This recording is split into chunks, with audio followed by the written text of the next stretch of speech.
Hi, I've got a question for you, Mr. Mayor. You say getting London moving. How does the extreme TfL ULEZ charges throughout the expansion of London outer area actually help achieve that? Because many people are going to get out of business, they're going to go bust. London is not moving, London is snared up in gridlock. Mr. Mayor. Well, thanks for all those questions. I'll deal with them, Tony, in the order they're asked, which might be easier. So look, 1 month after the ULEZ expanded to outer London, so all 9 million Londoners are breathing cleaner air. TfL did a 1-month report.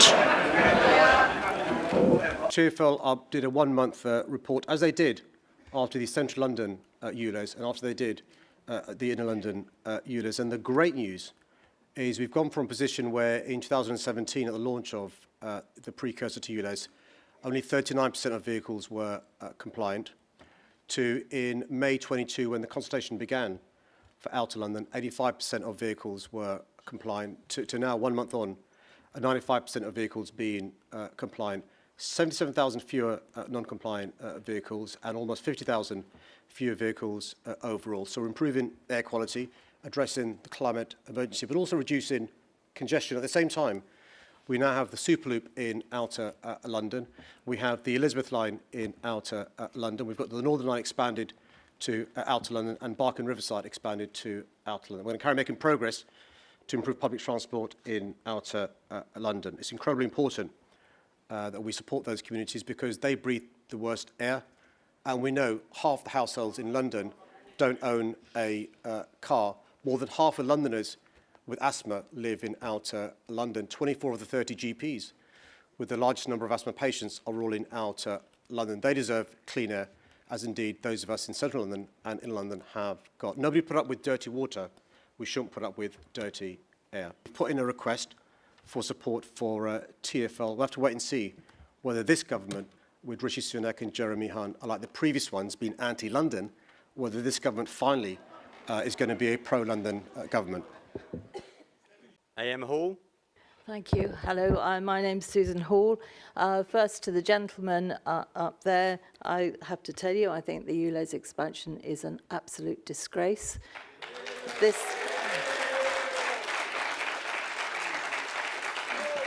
This mayor, who does nothing but complain about the government all the time, just let me tell you, he has a £21 billion budget, a £21 billion budget. And in the last 2 months, he's made £52 million out of the back of the poorest of Londoners on the ULEZ expansion costs. Thank you. Well, we're talking about the ULEZ expansion at the moment. Talking about gridlock, also quite right. A successful city is a moving city.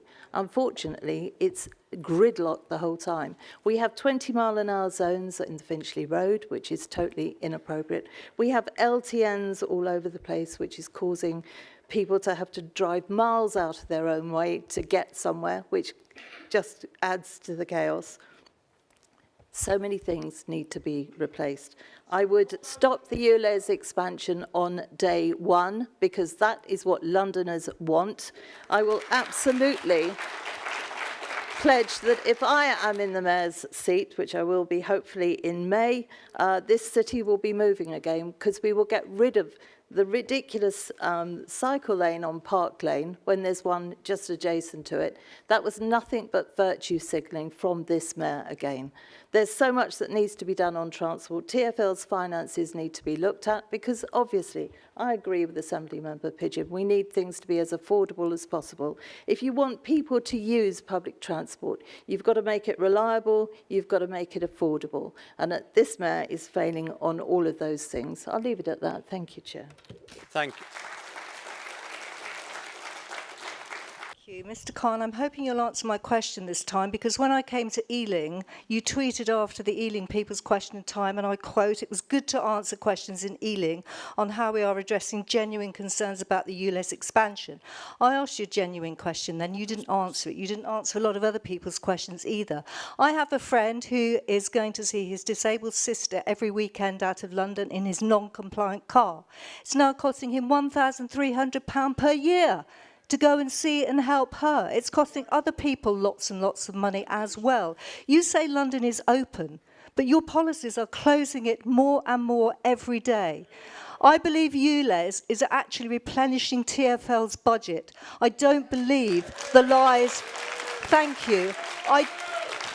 I don't believe that it's all about pollution. You travel down Chiswick High Road from Hammersmith. It takes half an hour to get to Gunnersby on a bus. It's appalling. So, Susan, you're absolutely right. So, is it really about making money for TfL? And Mr. Khan, all the millions you're making from poorer people, like me, I have an old car. What are you going to spend this money on? And are you going to reinstate the over 60s fares as well? Free travel all day long for us. Thank you. Can you explain what you're going to do about the appalling pollution on the tube? The pollution on the tube is at least 10 times more than it is on the roads, and it needs sorting out. Mr. Mayor. Well, thanks for both those questions. So in relation to the support for those who've got non-compliant cars, we've made progress since the last People's Question Time, which is now every single family in London is eligible for support through the scrappage scheme. Every single business is now eligible for support, small business. Every single charity is now eligible for support. Those who are disabled are eligible for grace periods and exemptions. Those are the big changes that we've made because we've put in more money for the scrappage scheme. In relation to the second question, in relation to the tube. So on the tube, there is dust. On the surface, there are emissions from vehicles.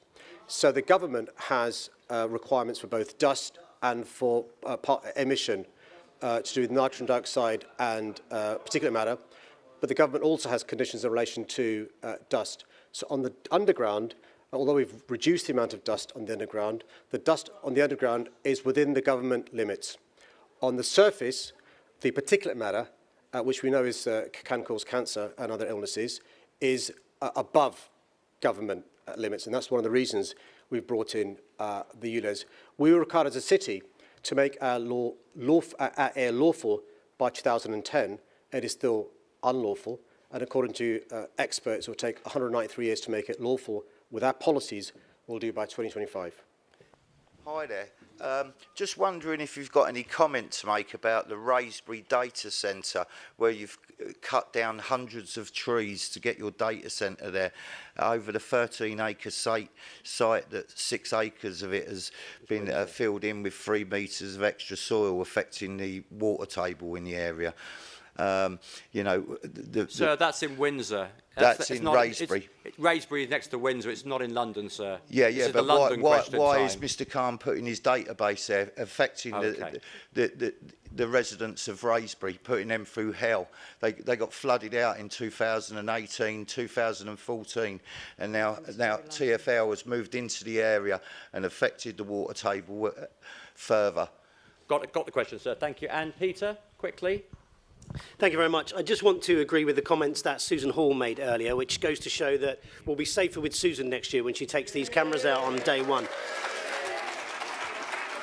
But I just want to put down a marker, right? And I agree with the lady there that this is about money, right? ULEZ is about making money, and he's using you all as a cash machine. And I want to put down a marker.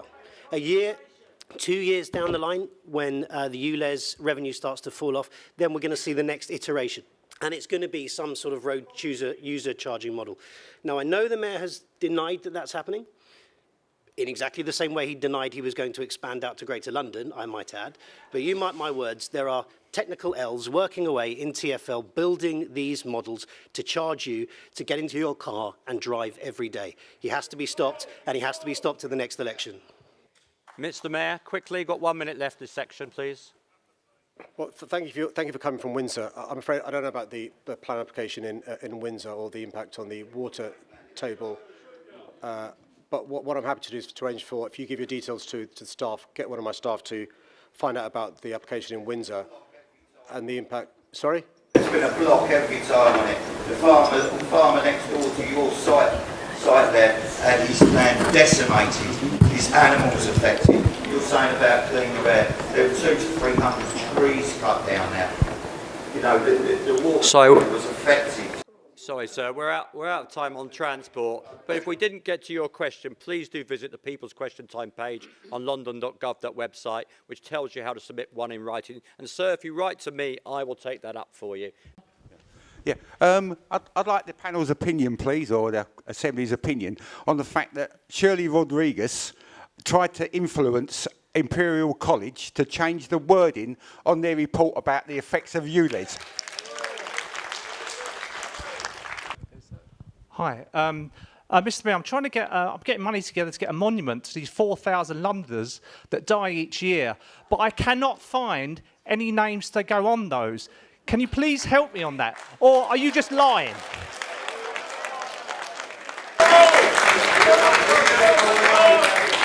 Mr. Mayor. So look, I'm quite clear that we need to be working with experts in relation to what the expert advice is on a whole host of issues, air quality or other issues as well. And the advice from the experts is quite clear. You know, air pollution, exposure to air pollution is not safe at any level.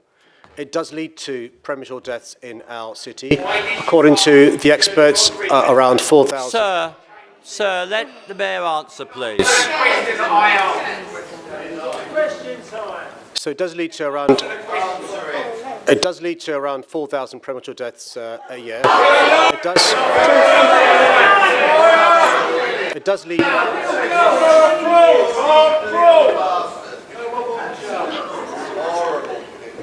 It does lead to children having stunted lungs forever. It does lead to adults having a whole host of health issues, from asthma to cancer, dementia. Come on.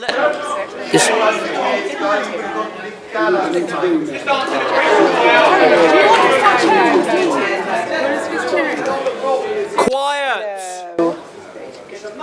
We don't want to have to get security out. Just please let them hear. Mr. Mayor, please. And that's the advice from experts from across the country and across the globe. There's also evidence that the ULEZ has worked. It's worked in central London, where it's reduced toxic air by almost 50%. It's led to a third fewer children being admitted to hospital with air pollution.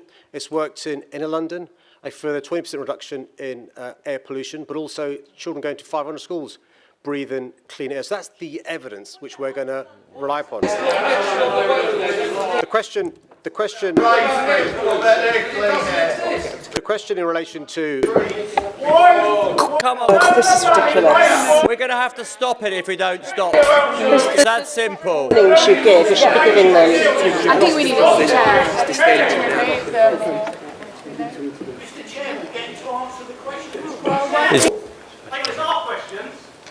Let him answer. He doesn't answer them. Sir. You know he doesn't answer. So that's the simple thing. Get him out. Should I turn your mic on?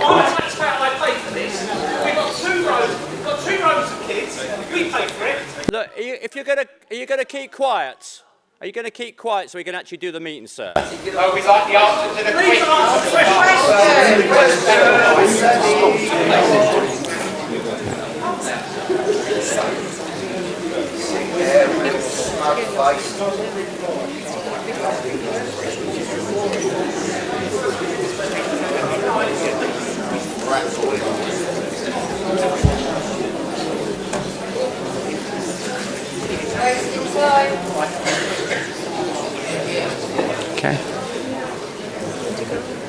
Okay, well, Mr. Mayor, try one last time. Last warning for some of the audience, I'm afraid. So the online question in relation to the choice at the next mayoral election, well, look, you know, my record of the last 7 or 8 years is quite clear. We've managed to clean the air in our city in central London and in inner London, and I'm hoping in outer London as well. And look,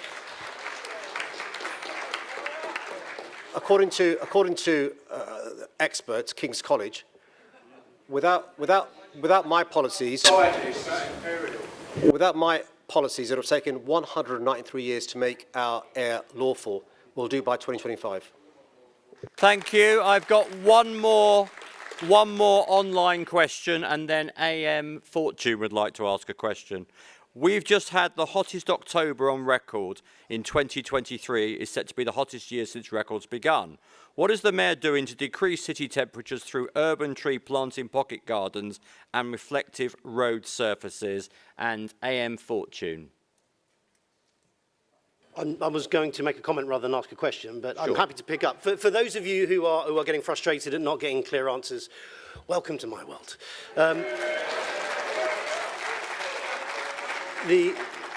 The other issue about blaming government for everything, that's a theme that you'll see developing through the evening as well. Just want to pick up on a couple of things. The 4,000 deaths, it's a statistical mathematical model, right? Nobody believes that it's 4,000 people dropping dead every year. It is a statistical, it's a statistical mathematical model that's used to drive a point, if you'll excuse the pun. Now look, everybody wants cleaner air. Of course you do. You would be insane not to want cleaner air. But the problem that keeps coming up over and over again is that difference between inner and outer London. And there's that false equivalence. You'll hear it. It worked in inner London, therefore it will work in outer London. No, they're two different spaces, two different infrastructures, with different challenges around transport. So I represent God's boroughs of Bexley and Bromley, right? Now, if you start, God bless you. So if you start at about 3 o'clock on the London clock, you're not going to hit a tube station until you get to about 7 o'clock. Bexley, Bromley, Sutton, Croydon, there's not a tube station in it. We need to use vehicles to move around. Where I am, which is down in the sticks, there's a ward near me, down Darwin Ward. One ward in Orpington is bigger than Islington. Outer London is different from inner London. So that's why we need targeted solutions. And that's why I agree with what Susan is saying, that we need to find out where the poor air is and clean it up, not tax it where it isn't.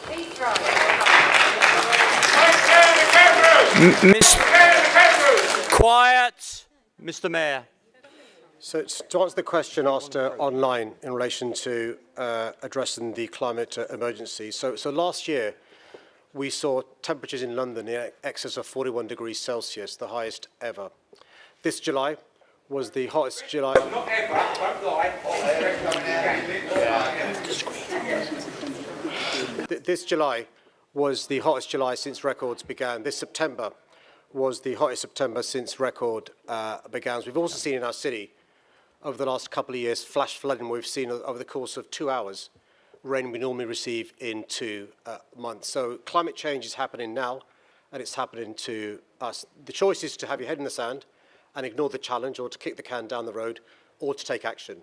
And what we're doing in London is taking action in relation to adapting our city and making the changes we need to do to address the consequences of climate change, as well as trying to prevent it getting worse in our city. So we've changed our planning policies.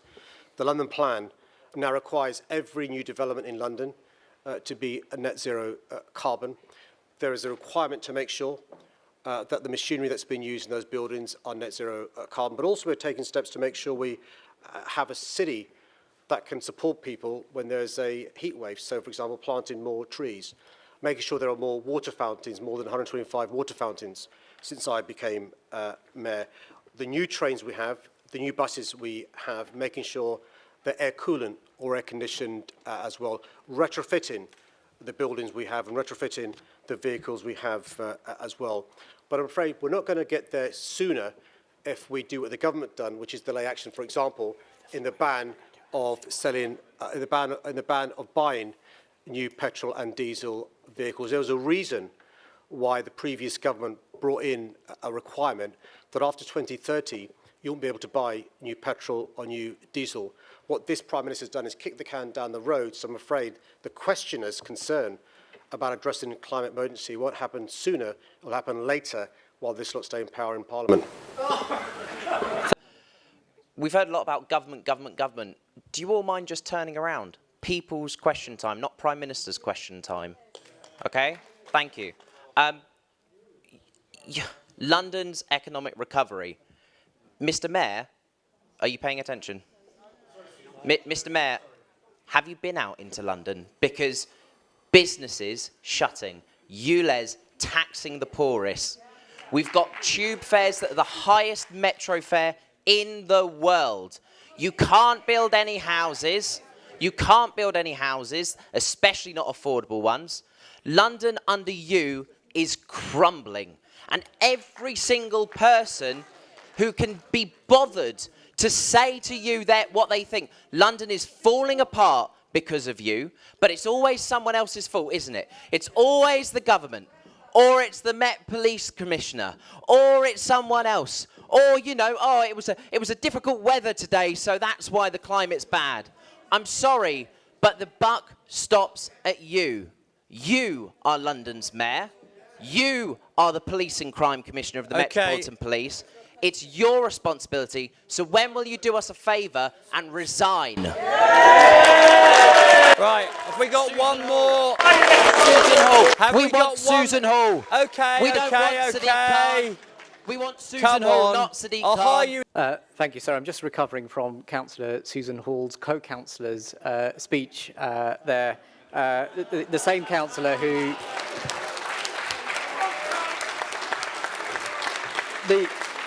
The same councillor, I think, who ran a... Okay. And Susan. Yeah, so I think you'd be quite interested to see some of because he's asking questions, just like lots of the other audience. Perhaps he'll get I didn't hear a question. Come on. People at the front as well, please. Yeah. AM Harani, carry on. Thank you. I think you'd be quite interested in one... Keep control, then. Come on. Go ahead, AM. Please.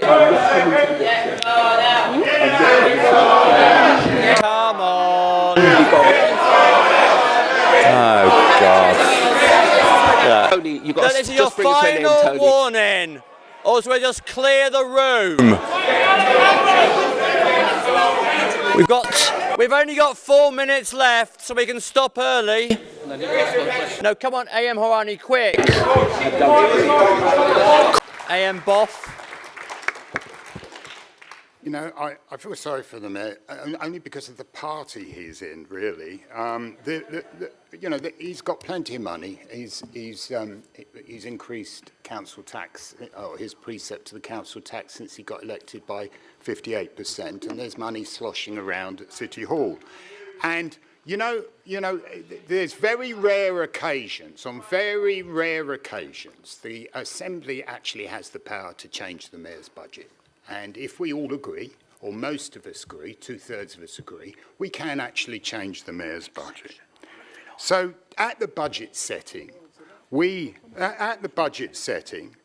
had a proposal. All the parties had voted for improving the transport network so that there were more changing place toilets for the disabled on the transport network. All the parties agreed with that, except for Labour. We then proposed that we should have a better scrappage scheme so that those small businesses that have now been put out of business by the mayor's ULEZ would at least have the resources to be able to upgrade their vehicles. All the Assembly supported that, except Labour. We then said, as Assembly Member Harani said earlier, we needed to invest in buses. And so we then said we'd use some of that money to invest in buses in out of London because we realise how important those buses are to the economy of London. And all the Assembly members voted for, except Labour. Now, all I would ask you to do is feel sorry for the mayor because of the party he's in. And it's a shame that with the available money that he's now got, he's presiding over the death of the economy, especially the nighttime economy in London. And he's even gone to the extent, he's so pleased with his record on the nighttime economy in London that he's rewarded the night czar a 40% pay increase for presiding over a year-on-year decline of the nightlife in London. And it makes you wonder, perhaps we should put in a perverse alternative. Perhaps we should actually have a night czar for doing nothing. Because at least then you know they're going to fail and you might get something done. So the mayor has failed, but he's failed because of the party he's in. Feel sorry for him. Mr. Mayor, can you please explain to me your mobile vans? The guys that actually work them, the guards, stand there with masks on so we can't see their faces. Plus, they're supposed to be SIA trained. Why are they not wearing their badges? Why do they refuse to wear their badges? And why are they now beginning to get violent, especially towards us women? Answer this one, go on. Okay, that's... Why, exactly, why have you got them in the first place? We've got the question. Can you let the one last question go and then we'll answer? Let her finish the question, please. They're outside schools when they shouldn't be. Surely that's a safeguarding issue. But do you care? No, you don't. And the lady at the front, quickly. Shush! Go. Mr. Mayor, you've got 1 minute to answer, and then we're going to shut the whole thing down. Sorry. Mr. Mayor. We've got a minute. It's minute to 9 o'clock.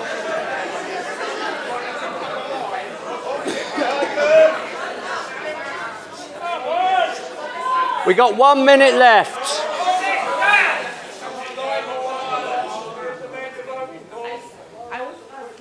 Sorry, we literally got 30 seconds. Mr. Mayor's got to answer. Sorry, sir. You can talk to him afterwards. Please sit down. Can you sit down so we can answer these questions? I think I'm going to say good night now because it's 9 o'clock. I apologise. Good night, everybody. Calm out. Get calm out. Get calm out. London's got a toxic mayor. London's not got toxic air. Toxic mayor. Kick him out. Susan Hall for mayor. The man's useless. Useless mayor. You're absolutely a disgrace. You're a disgrace. You're a disgrace to London. Get Khan out. Get Khan out. Maybe next time you're about to answer a question. It is called People's Question Time. Get Khan out!